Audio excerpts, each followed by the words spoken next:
All right, cool story about some guys that hear about Jesus being born and then going to take them some gifts. It's a text that's it's gotten to be very, very famous. A lot of people know about it. We've added all sorts of pictures to it. A lot of our creche scenes definitely have these characters in them. Sometimes if you have a painted creche scene, they are very, very ornate. Sometimes they're called wise men, sometimes they're called magi, sometimes they're called astrologers. Whatever they are, they were really, really smart and knew what they were doing. And whatever was going on, they had heard that a new king had been born, somebody who was going to be really, really important, and they wanted to go meet this new king. And not only did they want to go and meet him, they wanted to bring some gifts to him. The gifts, we were told in the story that Jill read, were gifts of gold and frankincense and myrrh. So through various songs and pictures, and like I was talking about, creche scenes, we've created a bigger-than-life view of these guys.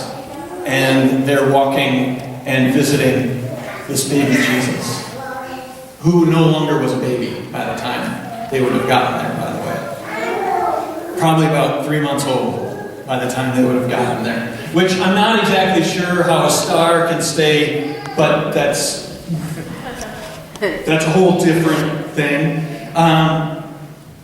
And because we've gotten this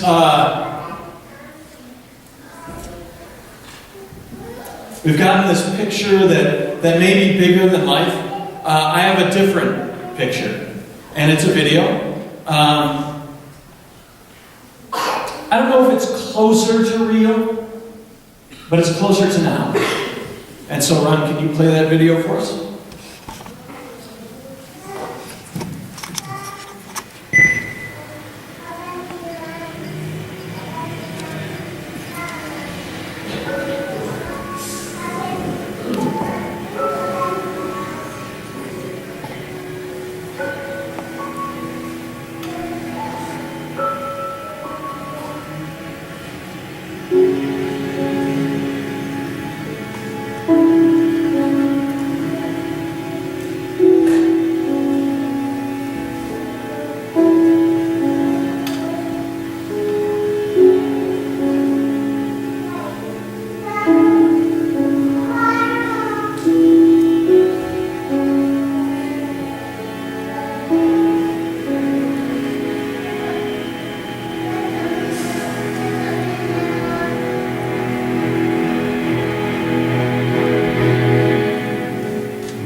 see Mary and Joseph.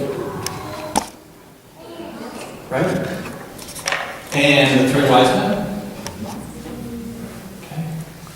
And what a struggle it may have been for Mary and Joseph to find a safe place to have a baby.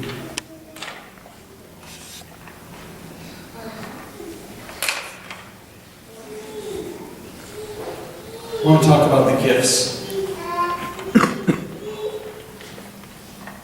There are more than a handful of ideas about what those gifts were meant to represent that the wise men brought. But here's one that I don't know if any of you have heard. Maybe not, because I sort of thought of it, but not exactly. Had a little help.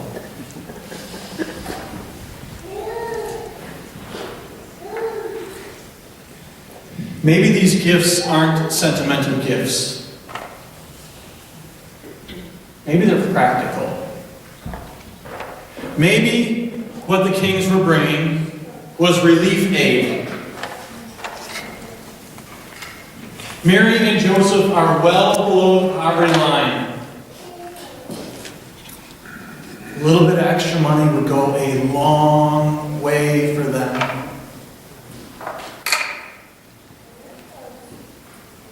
The place where historically they had this baby was rank with animal smell. New baby birthing smell. Sweat. Dung. It needed to be fumigated. Maybe they needed to bring in some nice smells to get rid of what wasn't there. They put the baby in a manger, right? That's a food trough, right, for animals. And it says that they had hay in there. The hay that I've seen that animals eat, nasty. It's pokey. It would hurt if you're laying on it. There's fleas in it. So maybe you need some salve. Maybe you need a little ointment. Maybe some medication. Maybe this was really, really practical relief. And these guys were people of means. They were people who had stuff. And rather than hoarding it to themselves, they chose to go and give it away in a very, very practical method. Which is what the church tries to do. But we've messed it up. Because we've put this real fancy church word on it. We call it benevolence. And it's a silly word. Because it makes no sense to most of us.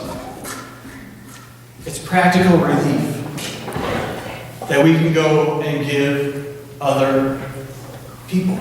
Practical relief. Practical care. And some of the reason that, I was thinking about this, I was looking at, the coats that are now here, but were there. That's practical relief. I was hanging up one of our, we have loud offering every month, and just with people bringing their change. And I went in and I was looking at the checks. So I was hanging up a new one. That's practical relief aid. There's one in there that goes to like something for showers and doing laundry for homeless people. That's practical stuff.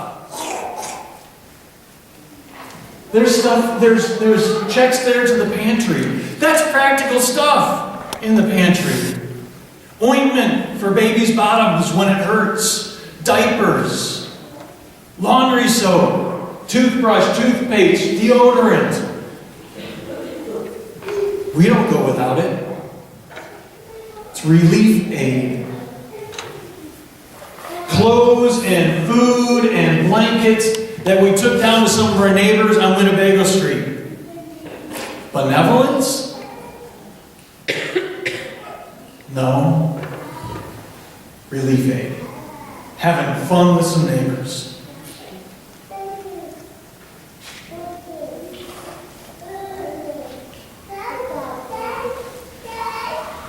You know, we call them wise men. And I think if we're going to call them wise men, we should at least show that they're wise. And wise men don't bring stuff that's just going to sit on a mantle. Wise men would bring things for the newborn king that need to be used then and there.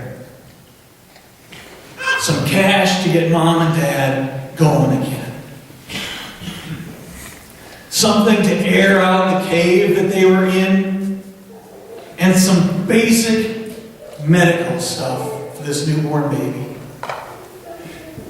I totally think that that's what wise men would bring because they have wisdom. And wisdom speaks to them.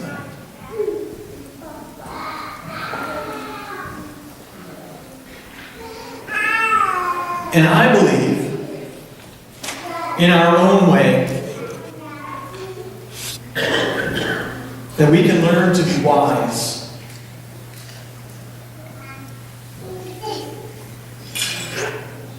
And even though our church budget says benevolence, we know it's really relief aid. And it's care from the bottom of our hearts, because it comes off first. And it's for other people and not for ourselves. So as you share with other people, and even with this church and with the mission that God is setting us forth, know that it is care and it is aid for people in need. Okay? We have a song for all of us to sing. It's called "The New Kid in Town," and it's the kid that the wise men went to visit.